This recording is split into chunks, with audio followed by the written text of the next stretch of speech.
Hello everybody from Chicago, Illinois. $15,000 at the Memorial Day Classic. He won $15,000. The coolest part to me is that they both won singles titles last week. That is a name you're gonna want to look out for. Why am I in Chicago?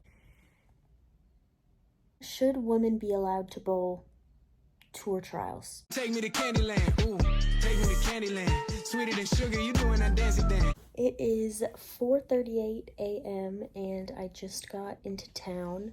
It was about an 8-hour drive from my house, and I stopped twice for gas, and just super quick, like no food, no other stops, nothing like that. So drive was really good.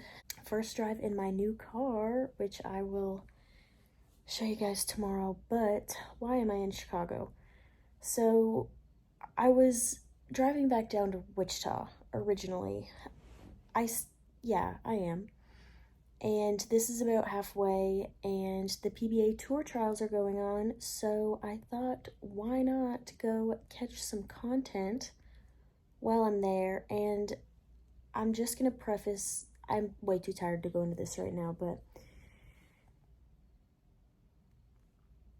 should women be allowed to bowl tour trials, PBA tour trials? Are women allowed?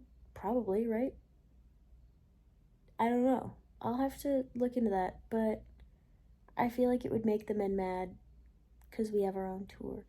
But I don't know. Let's start a conversation about that. Women at PBA tour trials, because women bowl some of the stops, maybe not the stops that this gets you your spot for, but that was just going through my head, and I want to start a conversation in the comments about it. So let me know what you think. And I think that's all I have for right now. I'm tired. So going to watch PBA tour trials. Oh, and then I think I'm just going to stay here until Friday and then drive up to Green Bay for the PWBA regional, because that's the women's tour. Okay, I'm really tired. I have to go to bed. 4:40. Okay, I'll see you in the morning. Good morning, everybody. It is 10:56, and we're about to head to the bowling alley. I filmed already, but I got here at like 4:30, and I actually woke up at 7:30 today and was like thinking that they started at 8, so I was like, let me look at the PBA website, and I'm glad I did, because they don't start until 11, so I would have been very, very upset if I got up and got ready and that was the case. But yeah, we're about to head to the bowling alley and watch 6 games and then take a break, and I'm gonna get some stuff done, and then they're back at 6. So here's the oil pattern, and they're just bowling 6 games now and 6 games later, and they're bowling. Here's the total format. Boom, boom. The PBA posted this morning, but pins carry over every day, every set, every block. So that's what we're doing, and yeah, I want food, but it doesn't appear that there's like anything on the way, so I might just wait, because there's a Portillo's here, so I'm 125 million% getting Portillo's for lunch. So yeah. Here is center number 1. It is Bolero Woodridge.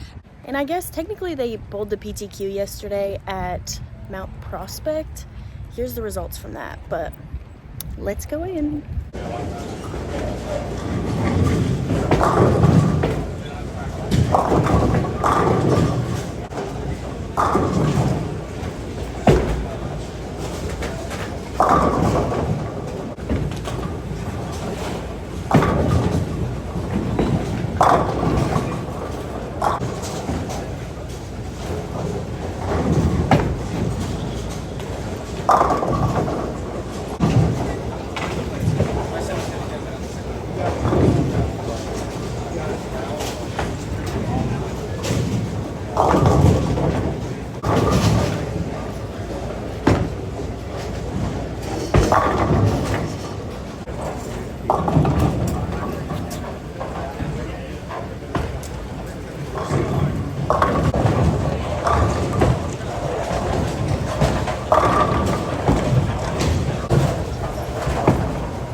That is the first 6 games. Let's do a little recap and talk about Cam for a minute because he is on a heater, and I feel like not enough is talked about the amateur stuff or the non-tour stuff. I feel like people need to know more about, and sorry, I'm focused on this ceiling about to cave in, but hopefully we're fine. Hopefully my laptop's not too loud. It sounds like it's fanning, so sorry if that's in the background. Let's start by going over the top 12 right now after the first 6 games, because I'm gonna do this vlog by vlog, hopefully. So there's gonna be a lot of content from this trip. But from 1 to 12, William Svensson out of Sweden is leading at 288 over for 6. That's an average of 248. His games, 220, 257, 226, 269, 238, 278. So that was a huge block for him. And then we have Tim Foy Jr. in second, just 5 pins behind him at 283 over. So he also had a huge block. And then in third, my Lucy partner, Andrew Hall, he shot 246 over for his 6 games, 246, 203, 237, 235, 258, 267. And I feel like that is just, like, it's consistent, because even that 2-0 game, like, you know, you miss a hit here and there, but it was really cool to see him bowl so well today. And then on his pair as well in fourth is David Nordhaus, and he went 234 over. And then we have Nate Purchase, Rafiq Ismail, I'm saying that right, Brad Miller, which is cool to see after his heartbreak at the Open Championships. He was leading the singles event for a very long time, and on the last day, I'm pretty sure it was the last squad too, correct me if I'm wrong, somebody beat him, but he shot 800, he shot a huge score at the Open Championships, and it was sad to see it not hold up. But I did hear from him, and he said that that was the motivation he needed moving forward for these further events. So cool to see him go 203 over these first 6. And then Dallas Leong, Cam Crow in 9th, Benjamin Martinez, Cortez Shank, and in 12th right now is Brandon Runk at 188 over. So it's interesting to me, a lot of these guys were within the same few pairs that I was watching, because Cam was bowling right next to Andrew, and I kind of hung around those pairs, and most of these guys were around there. So that, it was just super cool to see, you know, and it's hard sometimes to judge when you see these guys all in a small area striking a bunch. You're like, oh my God, scores are so high. But it's like, no, they're just bowling really, really well. That brings me in to my next point. Cam is on a heater this summer, and this is his first season on tour. He just finished school at St. Ambrose this past spring. We bowled in college at the same time for a little bit, but let me just pull up a couple things for you here. Well, I know some of these amateur events are not, it's not even that they're not advertised as well as they should be, it's just they don't get the traffic that obviously the PBA Tour does, because the PBA Tour is the PBA Tour. But if you're not aware, there's a bunch of amateur events around the country that are paying a lot more than Tour sometimes. Obviously, I'm biased because he's a good friend of mine, but we were having a chat and I was like, man, you are bowling incredibly well right now. And he was like, yeah, like, I don't know, honestly, in a very humble matter, like, why more people aren't talking about it. And I'm like, me neither. But let's go through this. Cam, $15,000 at the Memorial Day Classic, he won. With reactive on the hard, he wanted me to add in, but like not a urethane shootout by any means. He won $15,000 at the Memorial Day Classic, and then followed that up with a second place finish at the $10,000 mega event in Columbus, Ohio. And then goes to Lucy. He shot like 440 over for his qualifying games plus the Cashers round. And then we were just at Springfield Doubles last week, was it? 2 weeks ago, maybe? Check out this vlog here. Him and Boog finished second at that tournament together, which the coolest part to me is that they both won singles titles last week. Boog won a 5K, I want to say, event up in South Dakota, and Cam won the 11th Frame Open. Just like, he's on a heater. Yesterday at the PTQ for Tour Trials, Cam shot 300. That is a name you're going to want to look out for because he is crushing them. So that is all for the first 6 games. It is currently, what time is it? 5:50.